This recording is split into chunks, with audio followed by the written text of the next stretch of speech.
Assalamualaikum warahmatullahi wabarakatuh.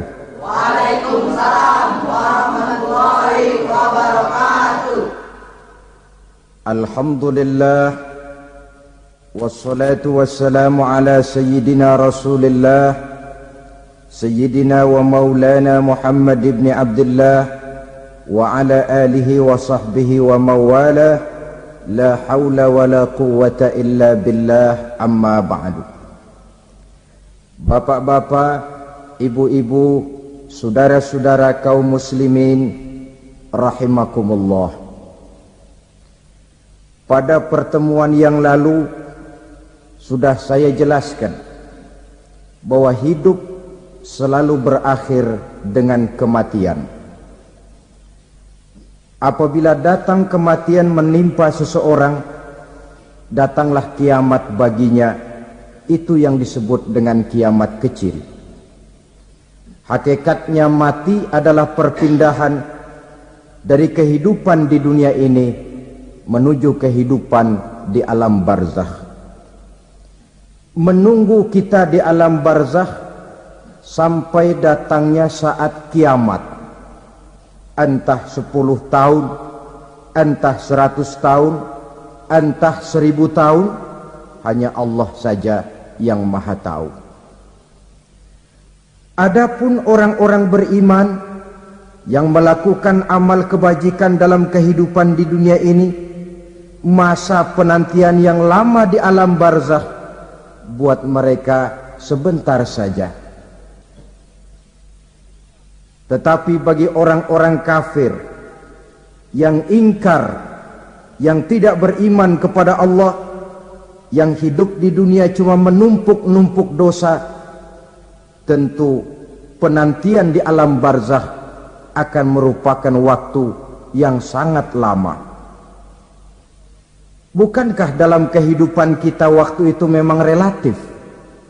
Contoh misalnya, bagi pemuda-pemudi yang sedang duduk asyik memadu cinta, waktu 4-5 jam saja rasanya cuma 4-5 menit.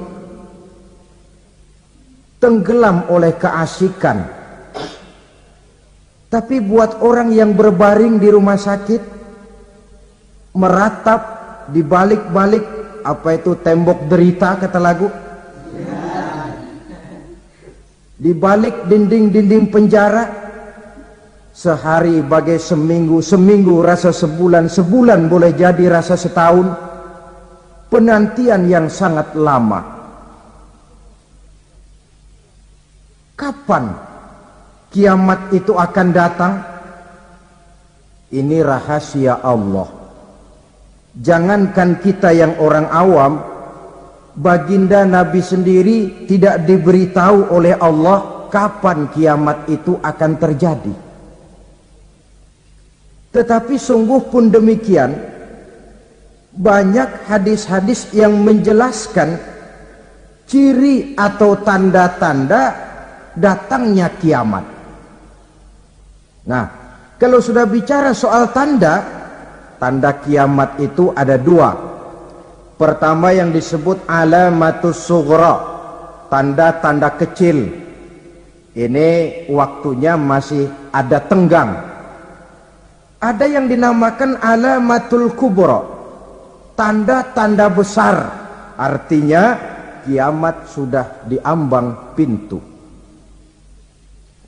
Apa tanda-tanda kecil dari datangnya hari kiamat itu?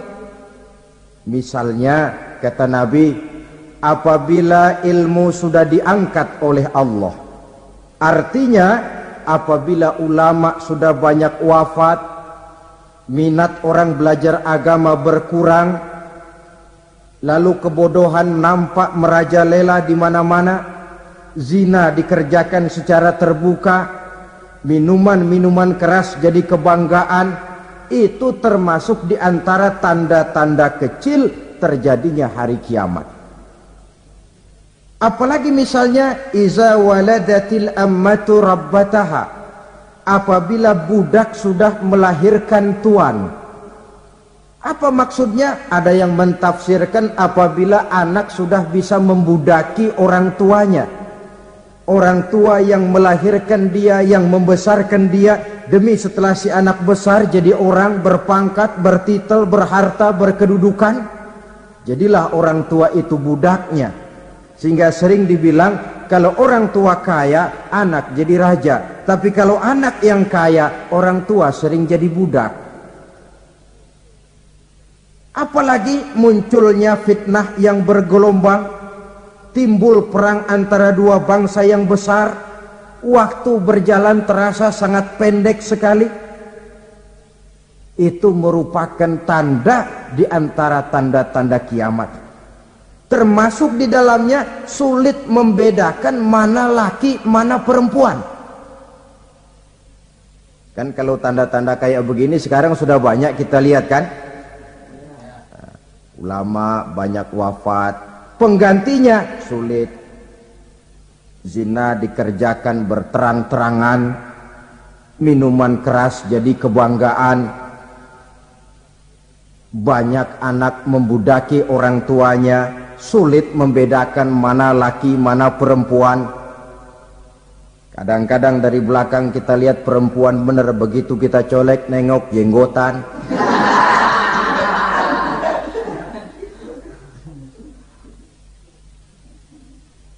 Ini termasuk tanda-tanda kecil, masih ada tenggang sampai akan terjadinya kiamat itu. Nah, yang dimaksud dengan tanda-tanda besar, ini tanda besar artinya kiamat sudah di ambang pintu. Pertama, matahari terbit dari sebelah barat. Apabila matahari sudah terbit dari arah sebelah barat, tertutuplah sudah pintu taubat. Bersabda Nabi kita, la taqumus sa'atu hatta tatlu'a syamsu min maghribiha.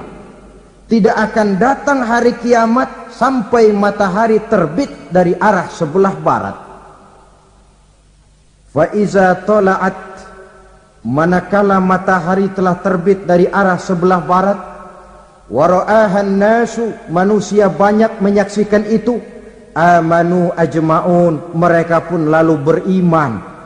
Yang tadinya kafir, yang tadinya ingkar, yang tadinya membangkang, setelah melihat matahari terbit dari sebelah barat, buru-buru beriman, berlomba-lomba mengucap dua kalimat syahadat.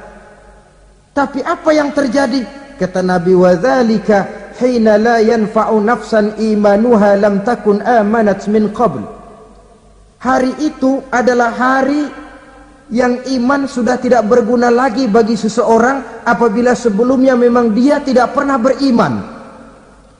Au kasabat fi imaniha khaira, atau beriman tetapi tidak pernah melakukan kebajikan di dalam keimanannya itu.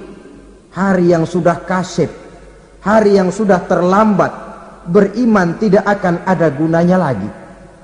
Ini pelajaran buat kita. Sebelum sang surya terbit dari sebelah barat, sebelum nafas sampai di tenggorokan, artinya pintu taubat masih terbuka. Kalau dua hal itu sudah terwujud, nafas sudah sampai di kerongkongan atau matahari sudah terbit dari arah sebelah barat, tertutuplah sudah pintu taubat. Tak ada lagi gunanya pangkat, jabatan, harta, bahkan beriman pun dalam suasana macam itu. Too late, kata orang Kulon. Sudah terlambat. Matahari terbit dari arah sebelah barat.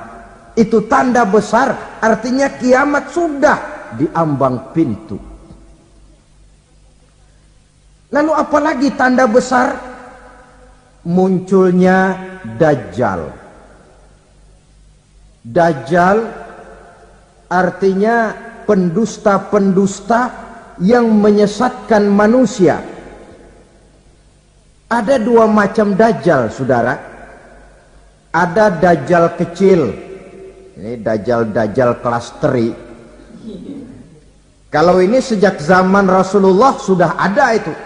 Tiap zaman ada. Di zaman Rasulullah misalnya ada yang bernama Aswad al-Unsi, dari Yaman. Ada yang namanya Musailamah Al-Kazzab dari Yamamah. Ada yang namanya Ibnu Sayyad dari Madinah. Ini dajjal-dajjal di zaman Rasul. Musailamatul Kazzab memproklamirkan diri jadi nabi dia. Di zaman Rasul masih hidup.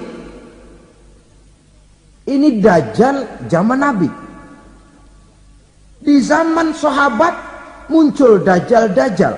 Di zaman kita sekarang ini dajjal-dajjal pun gentayangan. Dajjal-dajjal kelas teri.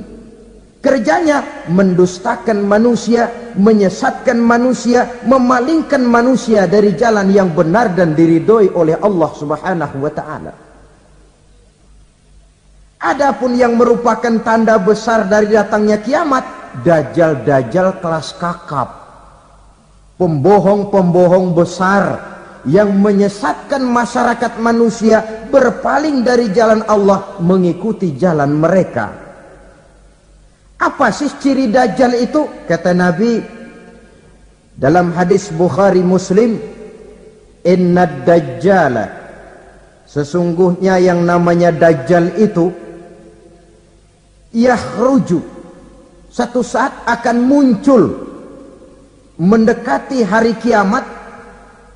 Wa inna ma'ahu ma'an, si dajjal ini membawa air. Wa naran, dan juga membawa api. Dua simbol. Di tangan yang satu dia bawa air, di tangan yang satu dia bawa api. Wa ammal ladzi yarahu an-nasu ma'an fanarun, adapun yang orang banyak lihat air, hakikatnya adalah api. Yang dilihat api, hakikatnya adalah air. Oleh sebab itu, kalau api yang ditawarkan, ambillah air. Kalau air yang ditawarkan, pilihlah api. Maksudnya apa ini? Ini bahasa simbol, saudara-saudara. Dajjal bicaranya seolah-olah untuk kepentingan manusia, menawarkan surga. Surga yang dia tawarkan hakikatnya neraka. Hai manusia, kalau kau mau bahagia, jangan dekat-dekat dengan agama. Solat itu tidak efektif dan efisien, tidak produktif dari segi ekonomi itu. Menghadiri majelis taklim cuma buang-buang waktu. Tahajud, tasbih, tahlil, baca Quran, apa itu? Pekerjaan mubazir saja. Hidup ini cuma sekali, masa yang cuma sekali, manfaatkan dengan sebaik-baiknya. Mumpung. Dibawanya sifat mumpung, tetapi dalam pengertian yang sangat negatif. Bicaranya seolah-olah untuk kepentingan manusia, tetapi sebenarnya menjerumuskan manusia. Menawarkan air, tapi sebenarnya api. Menawarkan api, tapi hakikatnya air. Buat apa kamu sholat? Buat apa kamu bayar zakat? Buat apa kamu puasa? Surga yang dicanangkan dajjal, hakikatnya neraka. Neraka yang digambarkan dajjal, pada dasarnya adalah surga. Jadi memutarbalikkan fakta itu kerjaan dajjal. Yang hak jadi batil, yang batil dibilang hak, yang benar jadi salah, yang salah malah jadi benar. Tuntunan disuruh jadi tontonan, tontonan malah menjadi tuntunan. Itu pekerjaan dajjal profesinya. Zamannya Nabi Adam, dajjalnya kan iblis. Betul? Betul. Apa sih gang kerayuan iblis itu? Allah setelah menciptakan Nabi Adam kan bilang, Adam, kau dan istrimu Hawa tinggal di surga ini. Seluruh fasilitas yang ada di surga persilahkan kau nikmati. Satu yang tidak boleh, jangan coba-coba dekati pohon khuldi. Dekat saja jangan, apalagi sampai memetiknya. Datang dajjal yang namanya iblis ini. Adam, kamu tahu nggak kenapa tidak boleh makan buah khuldi? Ya nggak tahu, pokoknya saya dilarang. Bodoh kamu Dam. Khuldun artinya kekal. Kalau kamu makan itu buah, kau akan kekal di surga buat selamanya. Allah tidak kepengen, maka dilarang kamu makan buah khuldi. Kalau kau ingin kekal di surga Adam, makan saja. Saya bicara begini ini untuk kepentingan kamu Adam. Ini kan ciri-ciri Dajjal. Bicaranya sih seolah-olah untuk kepentingan Nabi Adam, hakikat sebenarnya menjerumuskan Nabi Adam supaya ingkar dan melanggar larangan dari Allah Subhanahu wa ta'ala. Jadi setelah muncul Dajjal, timbul kekacauan-kekacauan di masyarakat. Banyak yang terpengaruh, terpedaya dan terpesona, termasuk mereka yang memproklamirkan diri jadi nabi, mereka yang memproklamirkan diri jadi rasul di zaman sesudah Rasulullah wafat. Itu adalah Dajjal. Maka saya ingatkan, kalau di zaman kita sekarang ini ada orang ngaku jadi nabi, ada orang ngaku jadi rasul, biar bahasa Arabnya kental, Quran hafal, hadis ribuan hadis hafal, biar pakai serban sampai menyengser ke tanah, bahasa Arabnya fasih, tapi dia mengaku jadi nabi, jadi rasul. Kita umat Islam wajib tidak percaya, wajib untuk tidak percaya. Itulah Dajjal zaman kita sekarang ini. Tidak mustahil mereka datang mempengaruhi orang-orang awam supaya berpaling dari Rasulullah, mengikuti mereka. Nah, di akhir zaman nanti mendekati hari kiamat, Dajjal ini muncul, Dajjal kelas kakap, menyesatkan masyarakat manusia untuk berpaling dari Islam, mengikuti seruan mereka. Apalagi di antara datangnya kiamat itu, tanda yang besar itu, turunnya Nabiullah Isa Al-Masih, putra Maryam. Menurut berbagai hadis yang sahih, Nabi Isa Al-Masih nanti akan turun lagi, tidak membawa risalah yang baru, tapi meluruskan risalah Islam ini yang telah banyak ditinggalkan oleh masyarakat. Bahkan ada hadis menjelaskan beliau akan membunuh Nabi, mematahkan kayu-kayu salib, lalu melaksanakan haji dan umrah mengikuti syariat Nabi Muhammad, bukan membawa agama baru. Menjadi semacam mujaddid, reformer, menyelamatkan manusia dari bisikan Dajjal. Bahkan ada riwayat yang menjelaskan bahwa Nabi Isa berhasil mengalahkan Dajjal, mengembalikan masyarakat manusia kembali kepada ajaran Islam yang datang dari Allah, dibawa oleh Rasulullah sallallahu alaihi wasallam.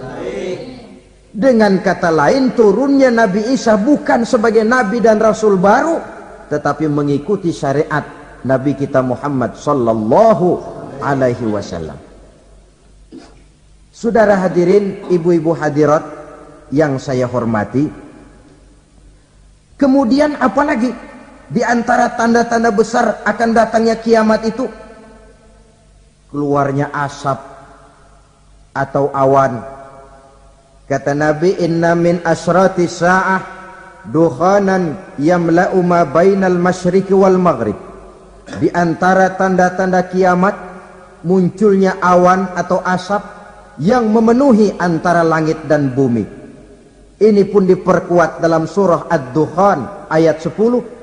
Fartaqib yauma ta'tis sama' bidukhanim mubin fayughshan nas hadza azabun alim.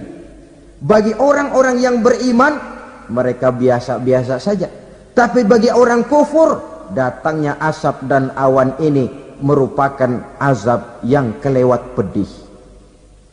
Barangkali sedikit mendekati gambaran tentang azab yang pedih ini, saya ingatkan alam pikiran kita kepada peristiwa yang belum lama terjadi. Pernah dengar berita bocornya reaktor nuklir di Chernobyl, Uni Soviet? Pernah dengar? Bocornya reaktor nuklir di Chernobyl yang mengakibatkan ratusan bahkan sangat mungkin ribuan nyawa. cuma satu reaktor. Bagaimana kalau seluruh cadangan nuklir yang dimiliki oleh para negara adik kuasa ini diledakkan? Bahkan yang konon menurut catatan, cadangan nuklir yang dimiliki bersama oleh Amerika dan Rusia sekarang ini sudah sanggup memusnahkan 6 miliar manusia. 1,5 kali lebih banyak dari jumlah manusia yang nongkrong di permukaan bumi ini. Saudara-saudara hadirin yang saya hormati, lalu saat mendekati hari kiamat, apalagi tandanya? Setelah Nabi Isa wafat, pada saat turunnya yang kedua kali, lalu Allah meniupkan angin sejuk. Semua orang-orang beriman, orang-orang baik wafat, sehingga penghuni bumi ini cuma tinggal lagi terdiri dari orang-orang kafir. Tidak ada lagi di bumi ini yang bisa mengucapkan Allah. Sehingga dalam hadis qudsi itu ada keterangan, Innallaha azza wa jalla yaqulu li Israfil. Allah pernah pesan kepada malaikat Israfil, kata Allah, Israfil, Iza sami'ta qailan yaqul Allah Allah fa akhirin nafkhah 40 sanatan ikraman liqailiha. Hai Israfil, apabila kau dengar di permukaan bumi masih banyak orang yang mengucapkan Allah Allah, maka tunda sangkakala kiamat itu 40 tahun. Untuk apa? Ikraman liqailiha, menghormati orang yang mengucapkan Allah Allah itu. Wah, jadi karena sekarang masih banyak yang mengucapkan Allah, besar hatilah kita, masih jauh kiamat itu. Tapi jangan lupa, kiamat pribadi, kiamat kecil itu yang gak kita sangka-sangka. Ajal datang mencabut nyawa, itu kiamat pribadi. Dan itu yang pasti kita hadapi, dan itu yang membuat kita tidak boleh bersikap main-main di dalam kehidupan sekarang ini. Saudara hadirin yang saya hormati, tidak ada lagi orang-orang muslim. Seluruh penduduk dunia ini kafir. Lalu terciptalah struktur sosial yang berlandaskan prinsip hidup semau gue. Bakal terjadilah prinsip di mana yang kaya menyantap yang miskin, yang kuat menindas yang lemah.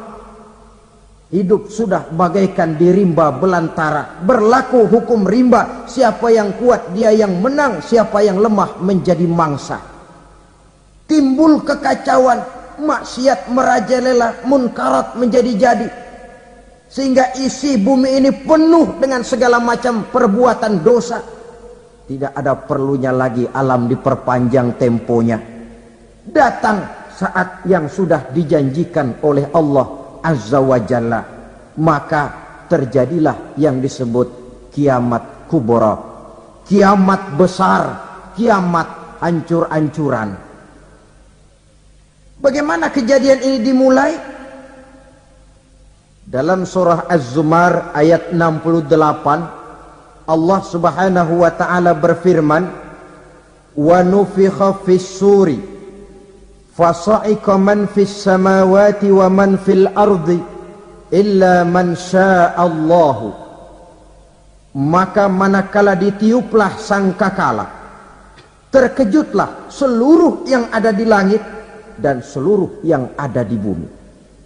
Bila saat kiamat datang, Allah perintah malaikat Israfil, Israfil, tiup sangkakalamu. Ditiuplah sangkakala oleh malaikat Israfil. Yang akibat daripada tiupan itu, seluruh yang ada di langit, seluruh yang ada di permukaan bumi terkejut. Yang ada di langit siapa? Malaikat kan. Bayangin aja kalau malaikat kaget, apalagi kita. Terkejut seluruh makhluk yang ada di bumi, yang ada di langit mendengar suara sangkakala itu. Bunyinya tidak sanggup kita bayangkan dahsyatnya. ledakan nuklir, ledakan neutron, belum apa-apa ketimbang bunyi sangkakala malaikat Israfil ini. Nah, lalu mendengar bunyi sangkakala ini, gemparlah makhluk, kacaulah alam. Bumi gempa, planet-planet bertabrakan, gunung meletus, air laut tumpah ke darat, angin topan bertiup, halilintar menyambar. Lalu semua yang bernama hidup mati total. Mati bareng tanpa persiapan. La haula wala quwata illa billah. Saya kadang-kadang dalam tafakur bermohon, ya Allah, mudah-mudahan saya enggak nemuin kiamat beneran. Ngeri. Tidak bisa kita bayangkan macam apa suasana seperti itu. Allah saja banyak memberikan gambaran, misalnya Al-Qari'ah, wa mal qari'ah, wa ma adraka mal qari'ah. Kejadian yang menggemparkan. Tahukah kamu apa kejadian yang menggemparkan itu? Yauma yakunun nasu kal farasil mabsus wa takunul jibalu kal ihnil manfus. Pada saat itu manusia berterbangan bagai kupu-kupu.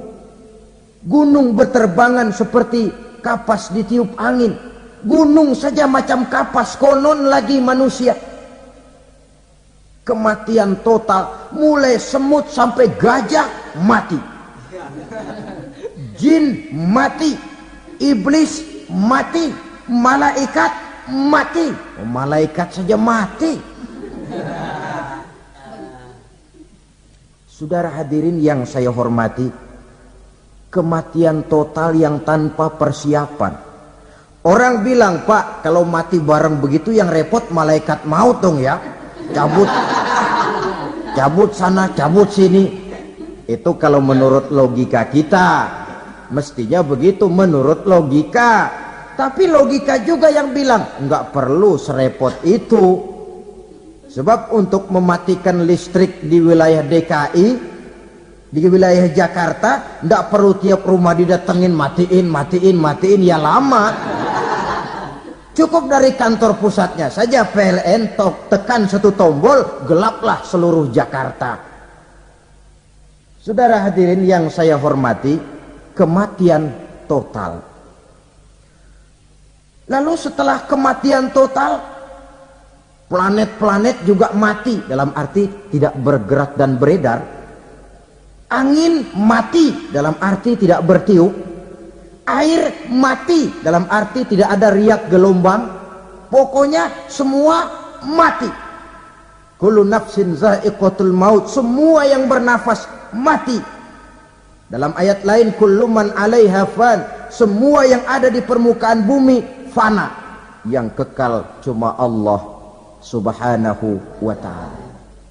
Yang paling belakang mati malaikat maut dan malaikat Israfil.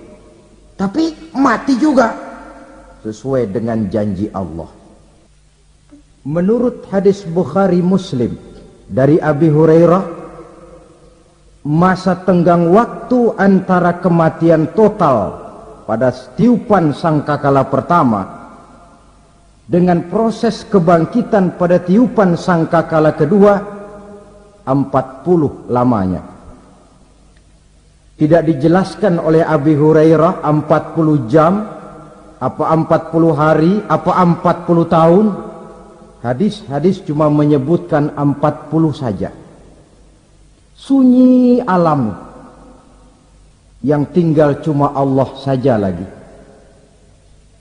Ketika itu Allah berseru-seru, katanya, limanil mulkul yauma, siapa para penguasa hari ini?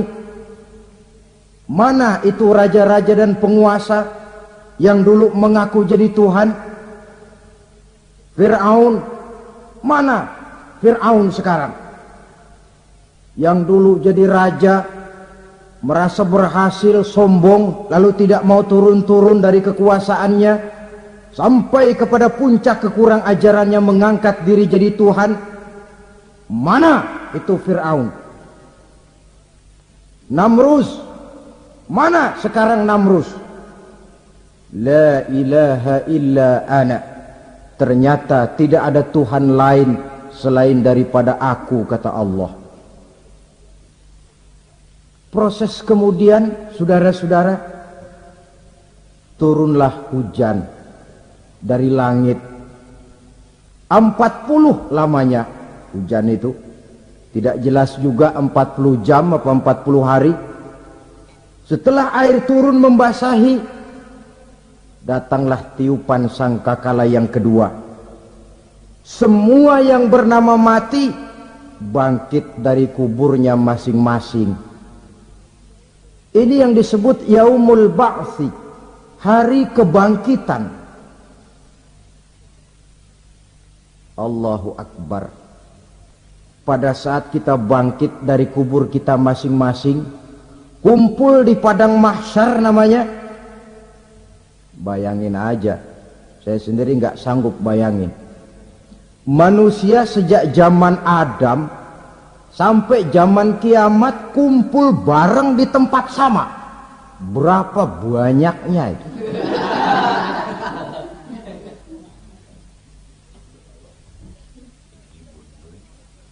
Dan yang luar biasa menurut satu riwayat, pada saat bangkit itu, Masya Allah, roman muka kita berubah,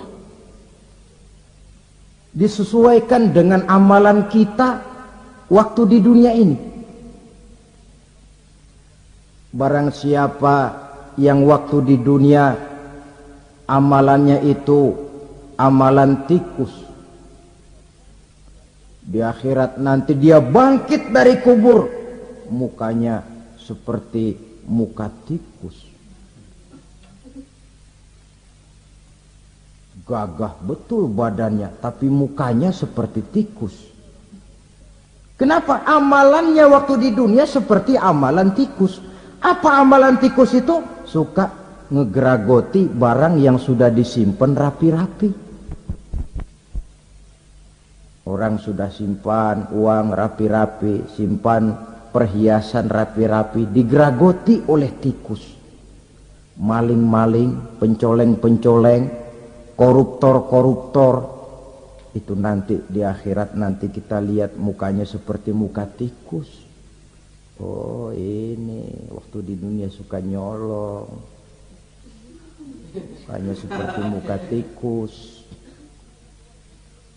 Barang siapa yang waktu di dunia ini amalannya itu amalan macan, dia akan bangkit nanti mukanya seperti muka macan. Apa amalan macan? Macan itu amalannya menang-menangan. Orang yang mau menang saja, nggak mau mengalah. Coba lihat di hutan, kenal hutan nggak? Di hutan, raja hutan di mana-mana pasti macan, betul kan? Betul. Padahal hutan belum pernah bikin pemilihan umum. Tapi macan tidak peduli ada pemilihan umum apa tidak, pokok saya raja. Sebab apa? Macan jadi raja itu bukan karena benar, tapi karena kuat jadi raja. Setelah dia jadi raja, rakyat hutan yang mesti dilindungi malah dimakan oleh raja macan. Kambing rakyat hutan dimakan oleh macan. Ayam rakyat hutan dimakan oleh macan. Itu nanti kita lihat di akhirat itu mukanya seperti muka macan, gagah betul. Lalu barang siapa yang di dunia ini amalannya itu seperti amalan anjing, nanti dia punya muka seperti muka anjing. Apa amalan anjing? Pertama, anjing itu kalau disuruh jaga rumah, dia tidak bisa membedakan mana maling, mana tamu. Biar yang datang maling, kalau bawa tulang, anjing kalem. Yang kedua, anjing itu akan setia kepada siapa saja yang memberinya roti. Siapa yang memberinya roti, itulah majikannya. Apa kata majikannya pasti dia laksanakan. Soal benar atau salah dia tidak peduli. Setelah anjing dapat roti, dia tidak punya pilihan lain kecuali bilang, abdi mah kumaha juragan wae ayeuna mah.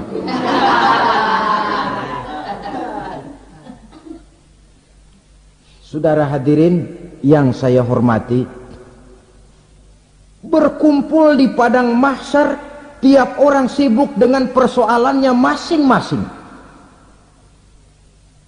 Matahari waktu itu didekatkan oleh Allah, panas luar biasa. Ada yang saking panasnya itu mencucurkan peluh keringat sampai sebatas mata kakinya. Ada yang keringatnya sampai sedengkulnya, ada yang keringatnya sampai sepusatnya, ada yang keringatnya mengalir sampai sebahunya. Ada yang kelelap oleh keringatnya sendiri, sementara orang di sampingnya nggak apa-apa. Bergantung lagi amalan dia waktu di dunia ini. Saudara-saudara, sebagian orang dalam kepanikan padang mahsyar berombong-rombong datang mereka menghadap Nabi Adam. Ya Adam, anta abal bashar. Hai Adam, Tuhan adalah bapak moyang manusia. Kami sebentar lagi akan disidang, dimintakan pertanggungan jawab. Tolonglah kami, hai Adam. Kata Nabi Adam, jangankan nolongin sampean, saya sendiri tanggung jawab di hadapan Allah. Ketika dulu tidak boleh makan khuldi, saya serobot. Sudahlah, urus diri masing-masing saja, nafsi. Begitu kata Nabi Nuh, begitu kata Nabi Ibrahim. Tiap orang bertanggung jawab sendiri-sendiri. Ketika itulah saudara-saudara, nikmatnya menjadi umat Nabi besar Muhammad sallallahu alaihi wasallam. Sebab apa? Walaupun menurut abjad kita ini umat paling belakang, kan paling belakang kita ini toh, karena Nabi Muhammad adalah Nabi akhir, tapi akan dihisap lebih dulu, lewat di atas sirat lebih dulu, masuk surga lebih dahulu ketimbang umat-umat belakangan. Ketika Rasul mendekati ajal, beliau tanyakan itu kepada malaikat Jibril. Malaikat Jibril berkata, Muhammad jangan khawatir, Allah sudah berjanji, inni haramtul jannata ala sairil anbiya hatta tadkhulaha anta, wa haramtuha ala sairil umami hatta tadkhulaha ummatuka. Surga aku haramkan buat seluruh nabi kecuali kalau engkau Muhammad sudah masuk ke dalamnya, dan surga aku haramkan buat seluruh umat kecuali kalau umatmu Muhammad sudah masuk ke dalamnya. Logikanya, walaupun menurut abjad kita umat paling belakang, bakal dihisap paling dulu, lewat di atas sirat paling dulu, masuk surga paling dulu, kalau mampir ke neraka juga paling dulu. Ya resiko. Jangan mau enaknya aja paling dulu. Saudara hadirin yang saya hormati, setelah masa kebangkitan itu jangan dikira begitu bangkit langsung diperiksa. Masih menunggu menanti ribuan tahun perhitungan padang mahsyar untuk sampai kepada proses yang disebut yaumul hisab, hari perhitungan. Seorang demi seorang bakal dipanggil. Bayangkan saja, kita se-RT saja di absen, kadang-kadang perlu waktu lama. Ini manusia sejak zaman Nabi Adam sampai datang hari kiamat, satu demi satu disidang di hadapan Qadhi Rabbul Jalil. Status sosial copot sudah waktu itu. Yang pernah jadi hartawan di situ tidak lagi kelihatan kehartawanannya. Yang pernah jadi jenderal tidak lagi dipanggil jenderalnya. Yang ustadz tidak lagi dipanggil al-mukarramnya. Seluruh status sosial selesai. Dipanggillah kita seorang demi seorang menghadap Qadhi Rabbul Jalil. Bagaimana proses penghisaban itu? Pertama, proses tanya jawab. Di antaranya ada hadis menyatakan, lan tazula qadama 'abdin yaumal qiyamah hatta yus'ala an arba'i khisalin. Besok di hari kiamat tidak akan bergeser telapak kaki seorang hamba sampai dia ditanya lebih dulu tentang 4 persoalan. Tentang ilmunya. Kemana ilmu itu diamalkan? Tentang umurnya. Di mana umur itu dihabiskan? Tentang masa mudanya. Kemana masa muda itu dipakai? Tentang hartanya. Dari mana harta itu didapat dan kemana harta itu dibelanjakan. Ini termasuk proses tanya jawab. Jadi kalau istilah pengadilan dunia, nama Fulan bin Fulan. Kamu waktu di dunia diberikan umur panjang untuk apa? Pernah mengalami masa muda, kemana kau habiskan masa remajamu? Kau diamanahkan ilmu, dengan apa ilmumu kau amalkan? Kau diberikan harta, dari mana harta kau dapat, kemana kau belanjakan? Tak seorang pun yang bisa mungkir. Sebab apa? Dikala itu yang menjadi saksi bukan orang. Yang menjadi saksi adalah seluruh anggota badan kita.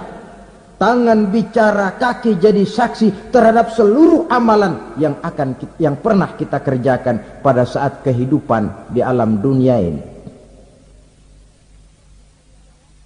Selesai proses tanya jawab, lalu diperlihatkan buku catatan kita waktu hidup di dunia ini. Jangan lupa Allah itu menyiapkan 2 superkomputer kepada kita. Sebelah ditempelin sebelah kanan, yang sebelah tempelin di sebelah kiri. Komputer itu namanya Raqib dan Atid. 2 malaikat yang apabila baik kita lakukan, refleks saja akan menulis kebajikan kita. Jahat kita kerjakan, akan tertulis. Catatan itu nanti diperlihatkan kepada kita. Waduh, alangkah malunya pada saat diperlihatkan catatan kita, buku rapot kita merah melulu.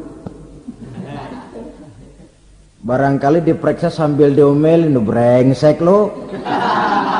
Buku merah melulu begini, bagaimana waktu hidup di dunia?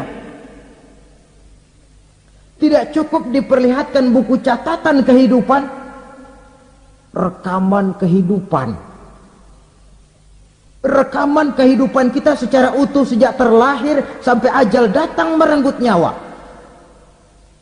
Barangkali mirip dengan video sekarang ini, di mana terekam dengan baik seluruh kegiatan kita, sejak yang sekecil-kecilnya sampai kepada yang sebesar-besarnya. Untuk kemudian kita pun menerima balasan. In khairan fa khairun wa in syarran fa syarrun.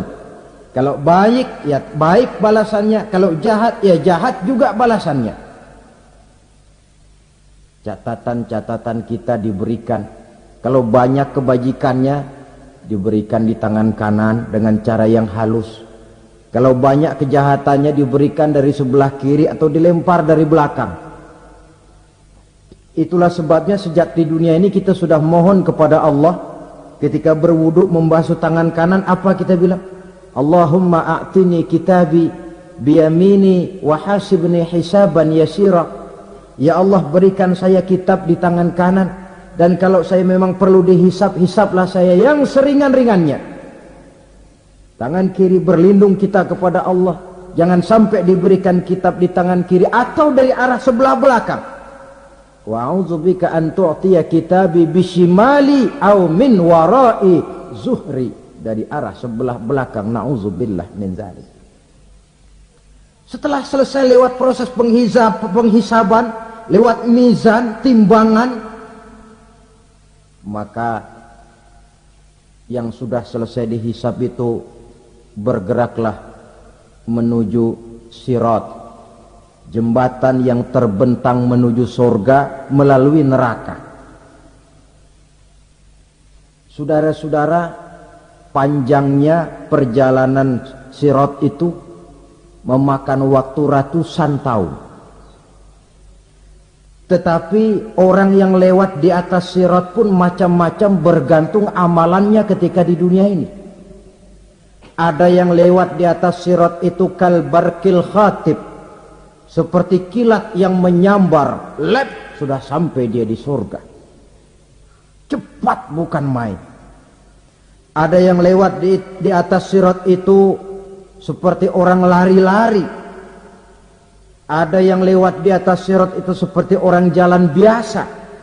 Ada yang sambil merangkak, ada yang sambil ngesor, ada yang sambil gelayutan. Ada yang selamat sampai ke ujung ke surga, ada yang tergelincir jatuh masuk ke dalam neraka, bergantung amalannya dalam kehidupan di dunia sekarang ini.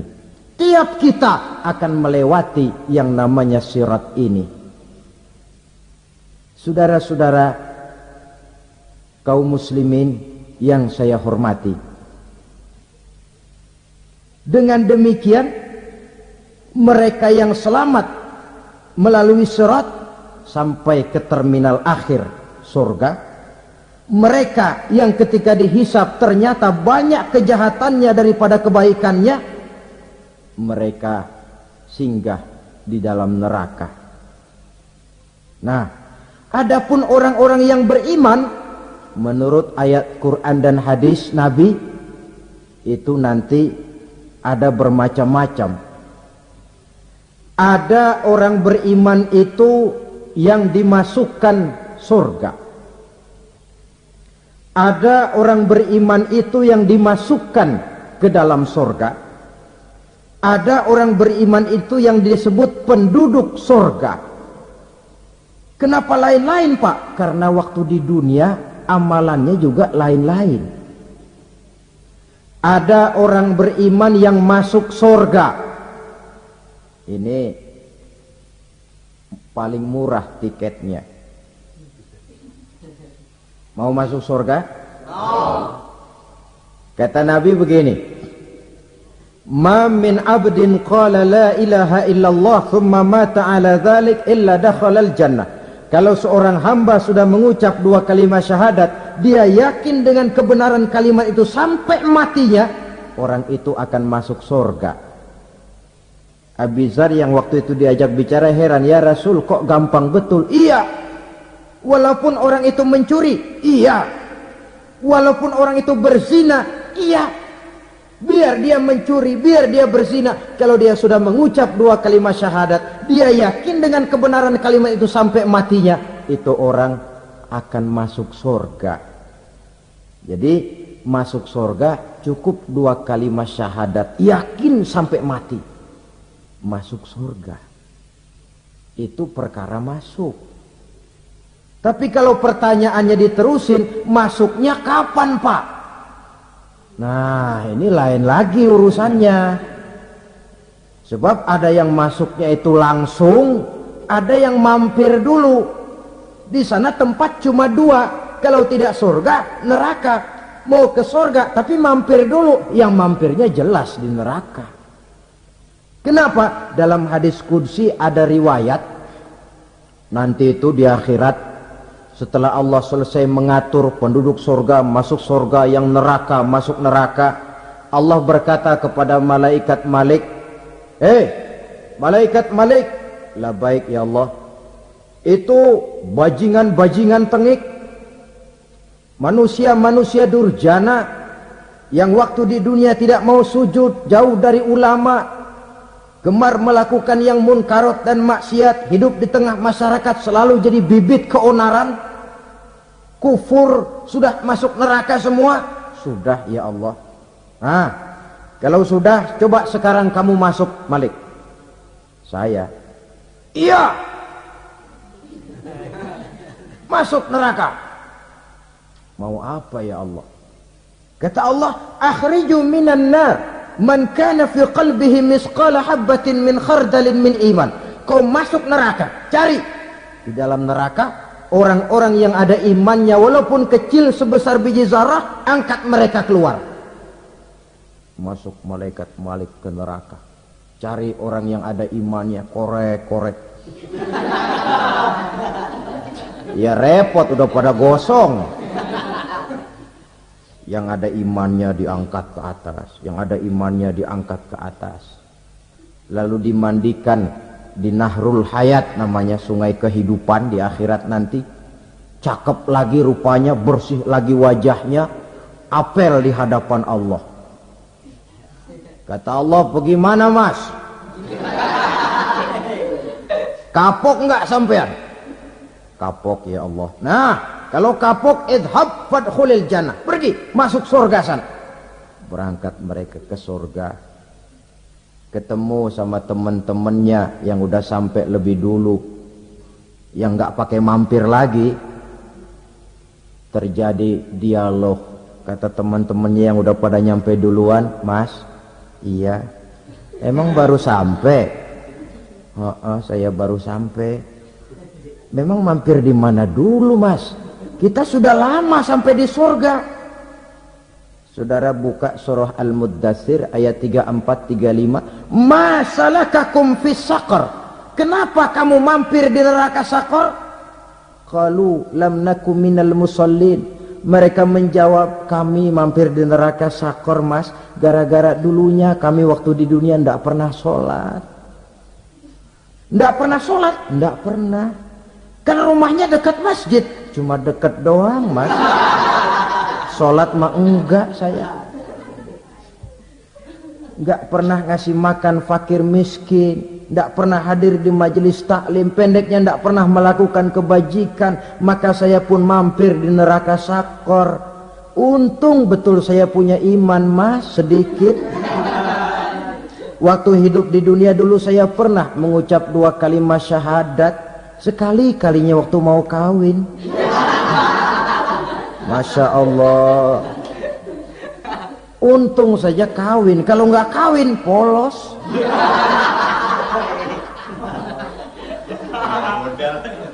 Itu juga pengulu sudah setengah mati ngajarin. Asyhadu alla, asyaduaan, asyaduaan.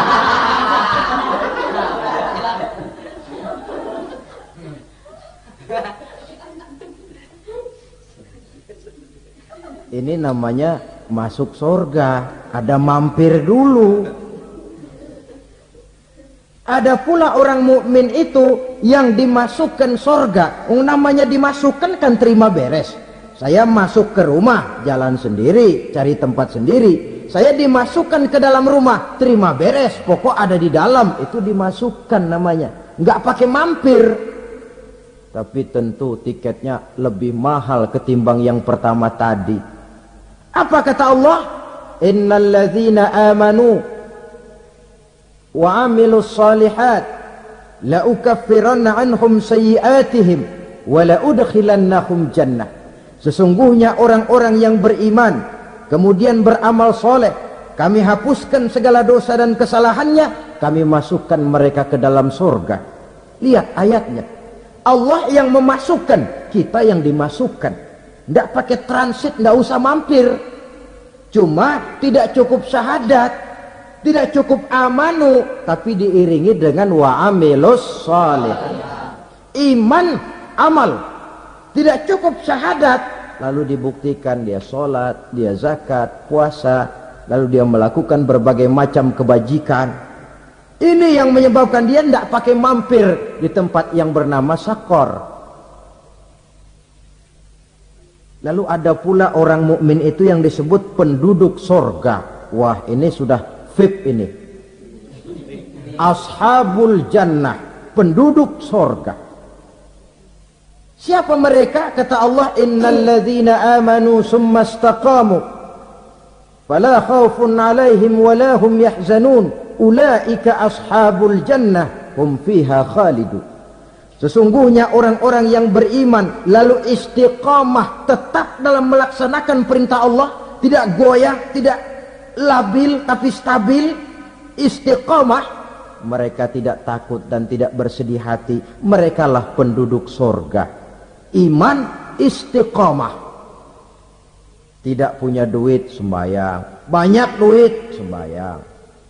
Miskin, sembahyang. Kaya, tetap sembahyang. Istiqamah. Kadang orang kalau susah rajin ke masjid, banyak duitnya ngelihat masjid melengos. Itu yang dibilang waktu miskin hamba Allah, setelah kaya jadi hamba harta. Bergeser, tidak ada nilai istiqomahnya. Saudara-saudara, dengan begitu penduduk neraka itu dua. Ada penduduk permanen, ada penduduk yang semi permanen. Yang semi permanen orang-orang beriman yang mempunyai dosa besar.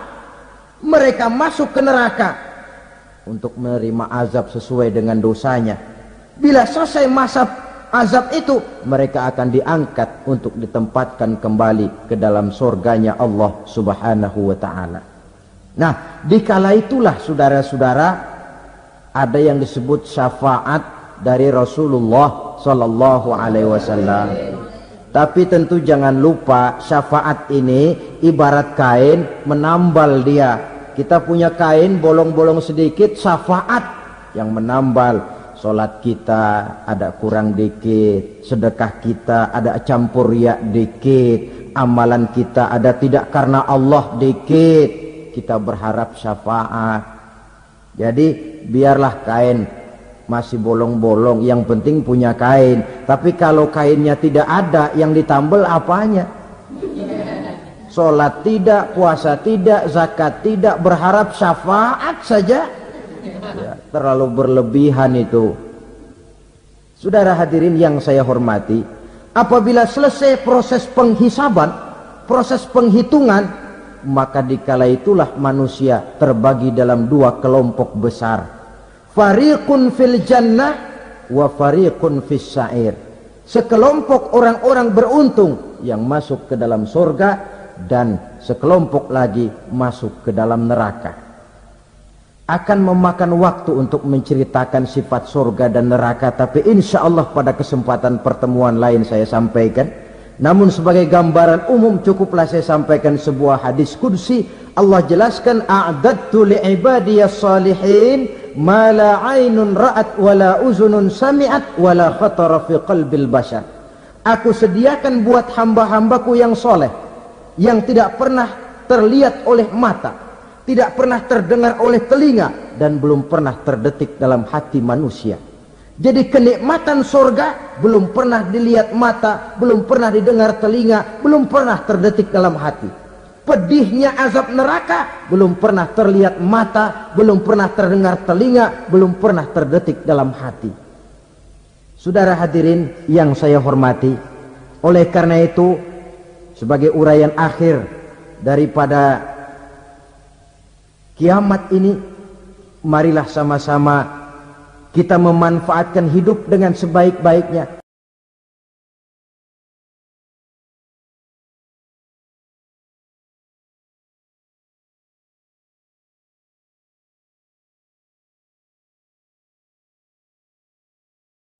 Tujuh macam perkara yang merusak akidah dan keimanan, merusak amal perbuatan yang sudah kita kerjakan, merusak sendi-sendi kehidupan sosial, pendek kata merusak segala hal di dalam kehidupan kita. Jauhilah olehmu tujuh macam perkara yang merusak. Yang pertama, asyirku billah, menyekutukan Allah Subhanahu wa ta'ala. Agama dimulai dari keyakinan, maka kehancuran agama selalu dimulai dari kehancuran keyakinan, iman atau akidah yang dimiliki oleh seseorang. Dan untuk menghancurkan nilai-nilai iman yang kita miliki ini, orang rasanya tidak akan menghantam kita dengan peluru kendali. Orang tidak akan mengirimkan nuklir ke sini. Orang tidak juga akan mengirimkan satuan militernya ke sini. Untuk menghancurkan nilai-nilai iman, dibanjiri kita dengan paham-paham yang merusak dan mendangkalkan akidah.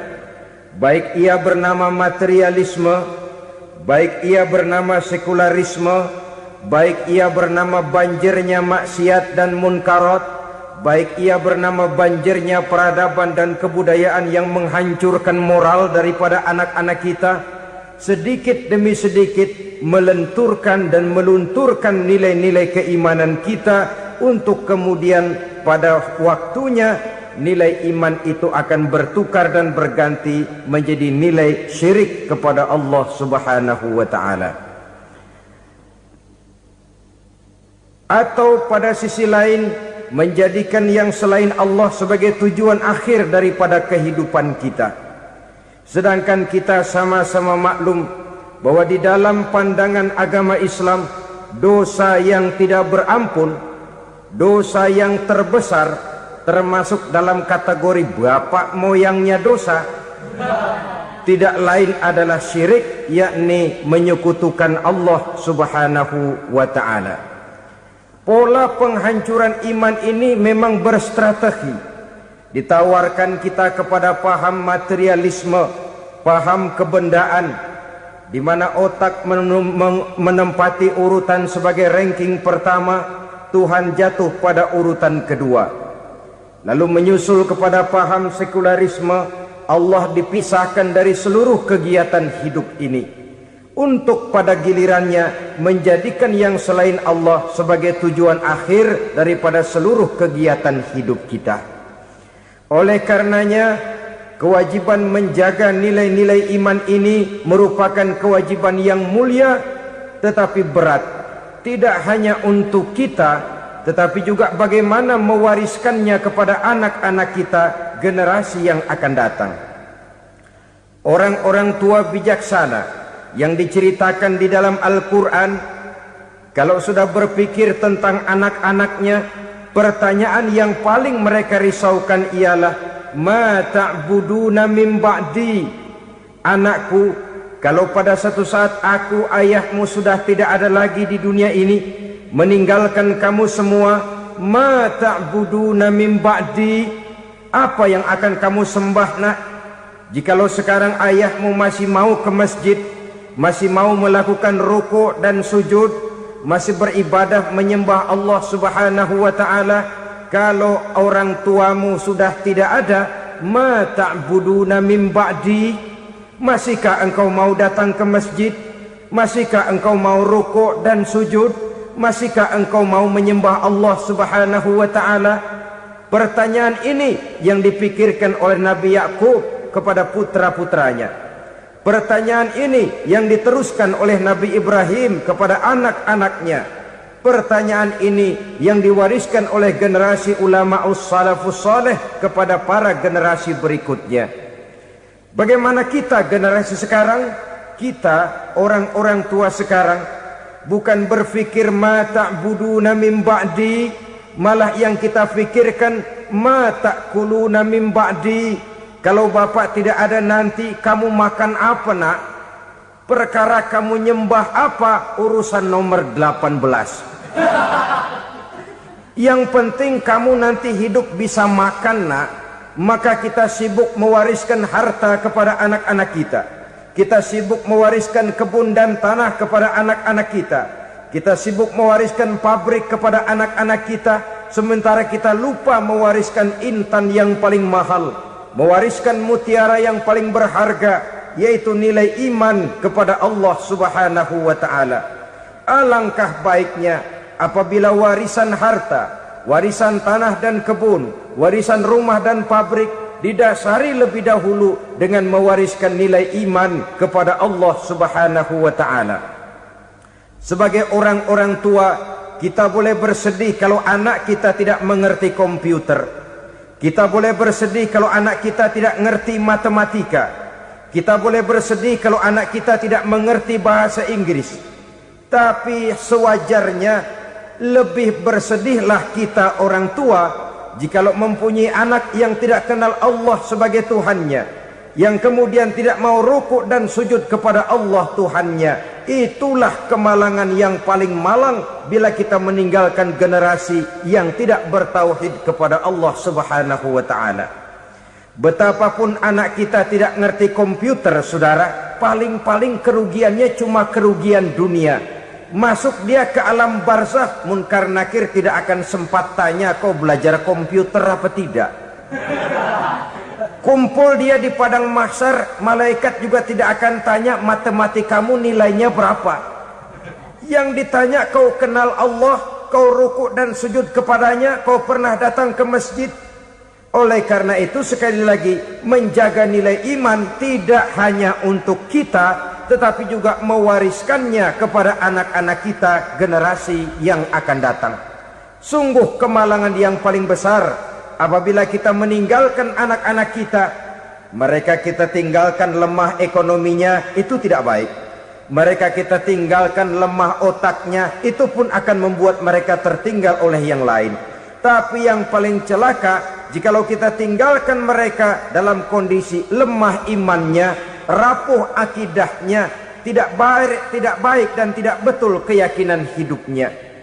Oleh karena itu Nabi berpesan, jauhilah 7 perkara yang merusak. Yang pertama, syirik kepada Allah subhanahu wa ta'ala.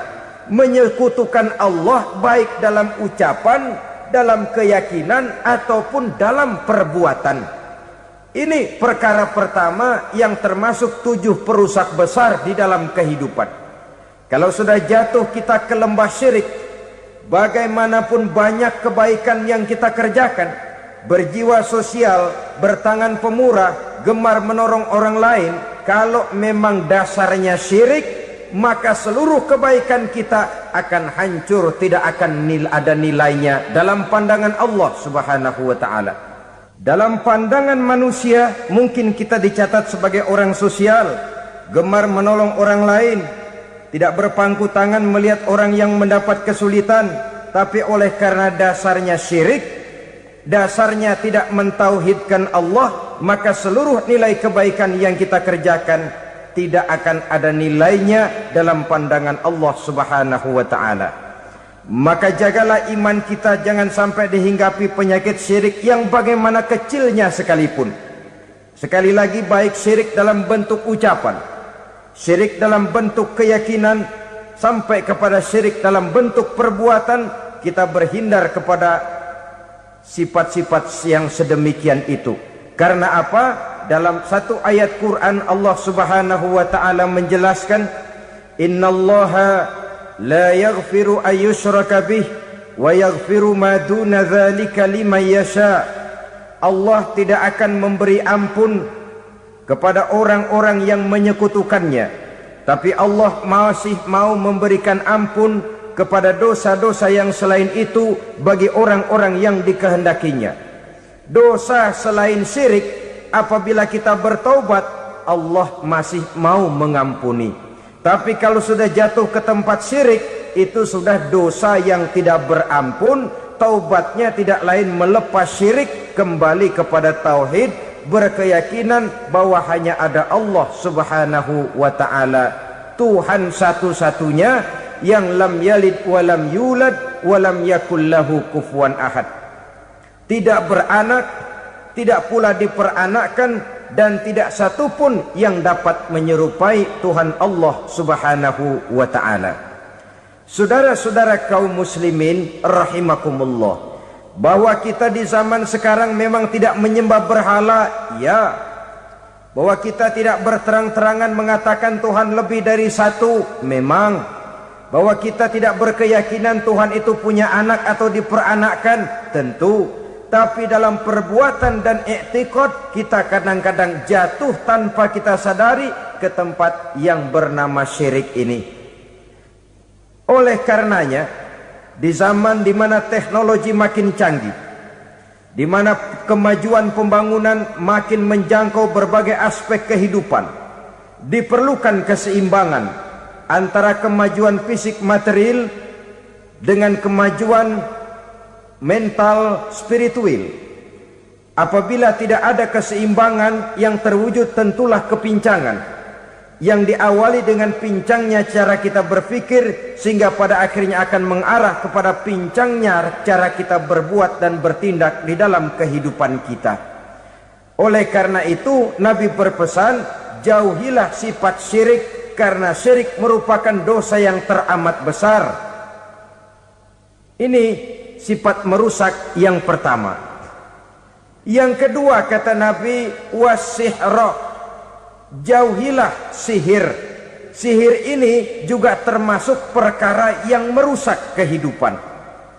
Kita semua sama-sama maklum bahwa sihir sebenarnya bukan persoalan baru. Sejak sebelum datang Islam, sihir itu sudah ada. Di zaman Yunani kuno, sihir ada. Di zaman Mesir kuno, di zaman Cina kuno, dan yang lain-lain yang serba kuno, sihir itu sudah ada. Bahkan para nabi pun, para rasul yang diutus oleh Allah Subhanahu wa ta'ala, senantiasa berhadapan dengan ahli-ahli sihir untuk menguji kebenaran dari misi yang mereka bawa. Sihir adalah perbuatan di luar kebiasaan yang bisa dikerjakan oleh ahlinya dengan bantuan jin atau setan. Hukum